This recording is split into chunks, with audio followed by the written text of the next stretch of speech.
For today's video ay kakausapin natin ang aking mga alaga na si Lola at si Nili na talaga namang alam ko'y miss na miss nyo na, lalo na si Nili. At alam kong lahat kayo excited na din na makita sila. Tumawag nga ng araw na yan ang aking reliever na si Ate Nora at gusto din daw ako makausap ni Lola.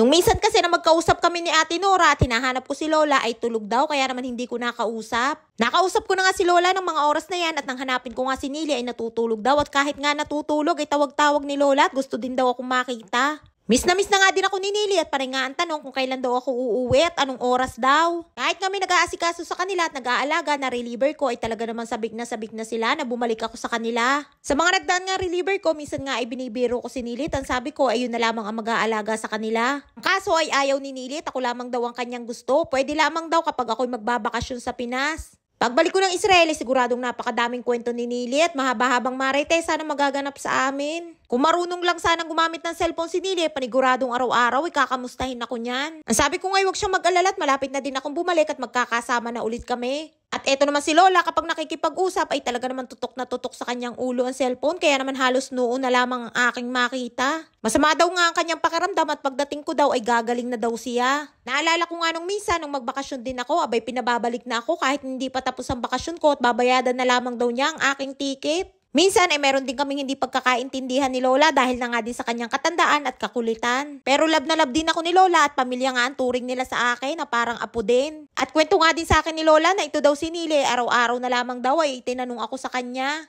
At dahil nga love na love ako ni Nili ay kahit wala ako sa Israel ay lagi din akong bukang bibig niyan. Tuwang-tuwa nga si Nili dyan ang makita at makausap niya ako. Siguradong pagbalik ko ay sa sobrang excited niyan ay hindi yan mapakali at maya't maya na lamang itatanungin niyan si Lola kung anong oras ako dadating. At syempre mga followers ni Nili sobrang excited na din na makita siya palagi sa mga video. At alam ko naman na miss nyo na din ang aking mga alaga lalo na si Nilush. Kaya naman konting kembot na lamang ay makikita at makakasama na ulit natin ang aking mga alaga lalo na si Nili. Bago nga ako umalis ng Israel ay lagi ko nga sinasabi kay Lola at Nili na huwag silang mag-alala at napakabilis lamang naman ng araw at babalik din ako agad. At eto nga't sa sobrang bilis ng araw at parang kailan lamang ay malapit na nga ulit akong bumalik ng Israel. At eto naman ang aking napakabait na reliever na si Ate Nora na masasabi kong hindi ako na-stress sa aking bakasyon. At hindi din ako nag-alala sa aking mga alaga, hindi katulad ng ibang reliever na panay ang reklamo. Si Ate Nora ay pangalawa pa nga lamang sa aking mga naging reliever na mabait at hindi ako in-stress habang nasa bakasyon dito nga sa Pilipinas. Nakwento nga din ni Ate Nora na niyayaya nga din daw niya si Nili na lumabas para maipasyal ang kaso'y ayaw ni Nili. Kaya naman nasabi ko kay Ate Nora ay ayos lamang at ako na nga ang bahala pagdating ko. Walang problema si Ate Nora pagdating kay Nili at mabait nga daw. At tulad ko ay kay Lola nga din siya nai-stress. At kahit nga yung may pinakamahabang pasensya ay pagdating kay Lola ay talaga namang mauubusan din ng lakas. Laking pasasalamat ko nga din kay Ate Nora na matatapos na din niya ang pagre-relieve niya sa akin na hindi ako na-stress habang nasa bakasyon dito sa Pinas. Konting kembot na nga lamang ay back to reality na ang aking buhay. Thank you for watching!